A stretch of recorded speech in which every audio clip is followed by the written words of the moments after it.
नमस्कार दोस्तों। अपने पिछले वीडियो में हम लोगों ने डॉक्टर राधा वल्लभ त्रिपाठी जी द्वारा लिखी गई रोटिका लहरी नामक कविता के पद्य संख्या 4 तक अर्थों को पढ़ लिया था। अब हम पद संख्या 5 से फिर से अर्थों को अभिव्यक्त करना प्रारंभ करते हैं। व्यंजनानां मध्ये समस्तोऽपि राशिर्वृथा, शाकसंभार संस्कार सज्जा वृथा।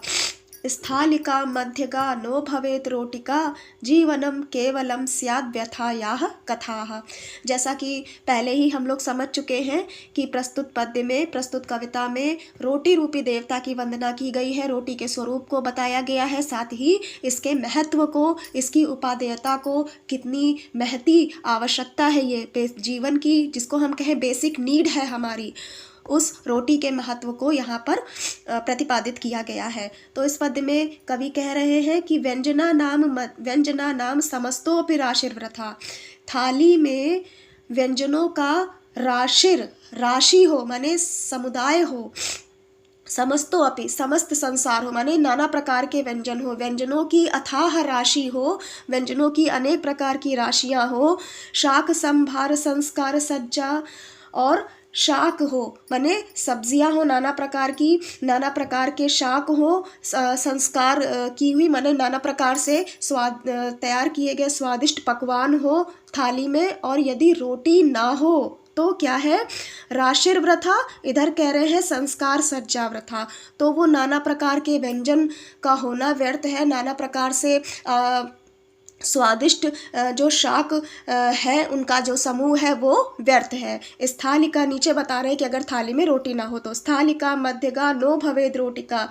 यदि स्थालिका कहते हैं थाली को, स्थालिका यानी थाली के मध्य में अगर रोटी नहीं है तो जीवन कैसा है, जीवन केवलम स्याद् व्यथायाः कथा। जीवन केवल व्यथा की कथा है, अर्थात जीवन में कष्ट के अतिरिक्त कुछ नहीं है, क्योंकि मनुष्य का जो पेट भरने का, उदर पूर्ति का जो मुख्य साधन है वो रोटी है। रोटी सबसे अधिक व्यंजनों, नाना प्रकार के व्यंजन हो और अगर रोटी ना हो तो वो व्यर्थ है।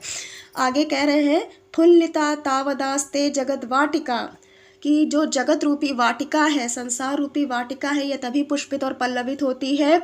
शोभते सुंदरीणाम तनौ शाटिका, और सुंदरीणाम यानी सुंदर स्त्रियों के, रमणियों के तन पर शाटिका तभी सुशोभित होती है। दीयते लभ्यते गृह्यते भाटिका, और जो दिया जाता है मतलब रुपया, धन इत्यादि जो दिया जाता है, ग्रहण किया जाता है, भाटिका कहते हैं रुपया धन को, तो किराया इत्यादि, तो रुपया पैसा धन जो कुछ हम लेते देते हैं, ग्रहण करते हैं, उन सब में वो सब तभी संभव हो पाता है, अर्थात जीवन का व्यवहार तभी संभव हो पाता है जब यावदास्ते तथा सोदरे रोटिका, जब उदर में, पेट में रोटी होती है। जब पेट में रोटी होती है तभी नाना प्रकार का संसार का व्यवहार चलता है, धन और संपत्ति का आदान प्रदान होता है, संसार रूपी वाटिका सुशोभित होती है, और सुंदरी के शरीर पर शाटिका, साड़ी, वस्त्र, नाना शाटिका सुशोभित होती है। निर्धनास्ते जनाः काम्यन्ते सदा तथा बालकाश्चाक्षुधा पीडिताः। आद्रियन्ते भृशं तत्र ते कर्षका कर्मजीवाः शमैकव्रताः। निर्धनास्ते जनाः कामयन्ते सदा, कह रहे हैं कि जो निर्धन जन है वो सदा रोटी की कामना करते हैं। ताम्स तथा बालकाश्चाक्षुधा पीड़िता, उसी प्रकार से जो क्षुधा से पीड़ित, भूख से व्याकुल जो बच्चे हैं वो रोटी की कामना करते हैं। आद्रियन्ते भृशं तत्र ते कर्षिता, जो कष्ट में होते हैं वो उनके द्वारा अनेक प्रकार से रोटी का आदर किया जाता है। आगे कह रहे हैं कर्षका कर्मजीवाः शमैकव्रताः, और जो कर्षक है यानी कि किसान है, कैसे हैं किसान, कर्मजीवाः, कर्मजीवी है, कर्म पर ही आश्रित रहते हैं। शमैकव्रताः, श्रम ही जिनका एकमात्र व्रत है, परिश्रम मात्र ही जिनका व्रत है, परिश्रम में ही जिनकी निष्ठा है। ऐसे श्रम रूपी व्रत वाले जो कर्मजीवी किसान हैं, जो कष्ट में होते हैं, उनके द्वारा अनेक प्रकार से बारंबार रोटी का आदर किया जाता है। हालिका मालिको भालदर्शी तथा कौलिको मौलवी जालजीवी तथा। कह रहे हैं हालिका यानी कि हल चलाने वाला कोई किसान हो, मालिको कोई माली हो, वाटिका इत्यादि में काम करने वाला, भालदर्शी भाल को देख करके यानी मस्तक को देखकर भविष्य बताने वाला, भूत बताने वाला, भूत भविष्य वर्तमान बताने वाला कोई ज्योतिषी हो, तथा उसी प्रकार से कौलिको का मतलब है तांत्रिक हो यानी तंत्र विद्या में निपुण कोई तांत्रिक हो, मौलवी हो, जालजीवी तथा उसी प्रकार से जाल पर जीवन आश्रित करने वाले मछुआरा इत्यादि हो, अस्तु वा अध्यापक हो अथवा कोई अध्यापक हो, वापि नेता तथा अथवा कोई नेता हो, रोटिका याह कृते ते समय जीविता। सभी इस अर्थ में समान है कि रोटिका याह कृते सभी रोटी के लिए ही जीवित हैं। माने जो मेन मुख्य उद्देश्य है, मुख्य आवश्यकता है सभी की, वो क्या है? रोटी। माने नाना प्रकार के कर्मों के द्वारा अपनी जीविका चलाने वाले, नाना व्यवसायों में रत लोग इस अर्थ में समान है, अमीर गरीब इस अर्थ में समान है कि सभी रोटी पर ही आश्रित है। किम न ला लप्यते रोटिका याह कृते किम न ता तप्यते रोटिका याह कृते। कह रहे हैं कि रोटिका याह कृते रोटी के लिए, रोटी प्राप्त करने के लिए, अन्न प्राप्त करने के लिए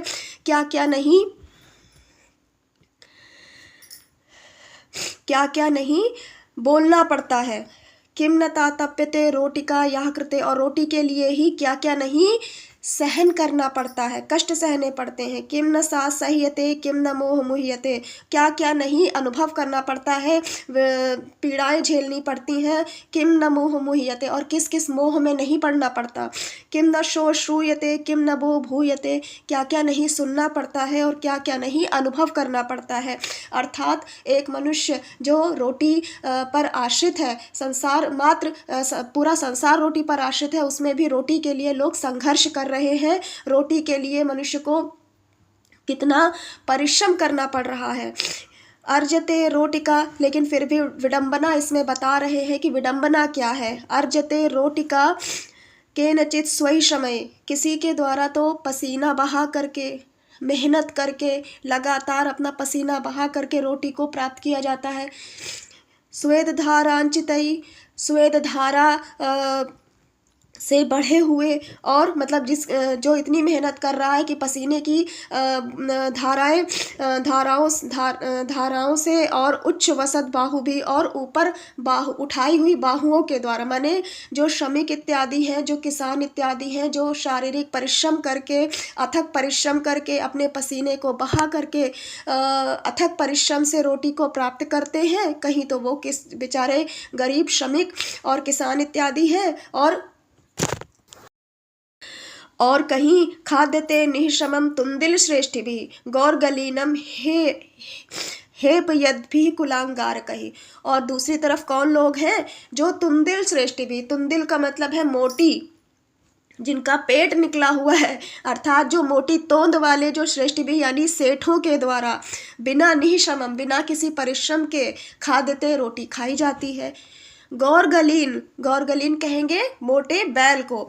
हे अपद भी कुलांगार कही, ऐसे कुलांगारकों को, माने कुल के लिए कलंक स्वरूप, जो ऐसे जो आलसी मोटे सेठ इत्यादि हैं, उनको देख करके तो गौरगलीन भी लजा जाए, मोटा बैल भी लजा जाए। कहने का तात्पर्य ये है कि संसार में रोटी के लिए सभी जीवित हैं, लेकिन विडंबना ये है, वैषम्य ये है, विषमता ये है आज की, कि कोई तो रोटी के लिए अथक परिश्रम कर रहा है, लगातार अपना पसीना बहा रहा है, तब वो 2 जून की रोटी जुटा पाता है, अपने और अपने परिवार का भरण पोषण कर पाता है। और कहीं धनी वर्ग है जो अनायास ही बिना परिश्रम के ही रोटी को प्राप्त कर लेते हैं। तो यही भाव इस कविता का है। इसके आगे का जो पद्य हैं उनकी व्याख्या हम अगले वीडियो में करेंगे, और वीडियो में बने रहिएगा, और फिर मिलते हैं अगले वीडियो में। तब तक के लिए नमस्कार। जयतु संस्कृतम, जयतु भारतम।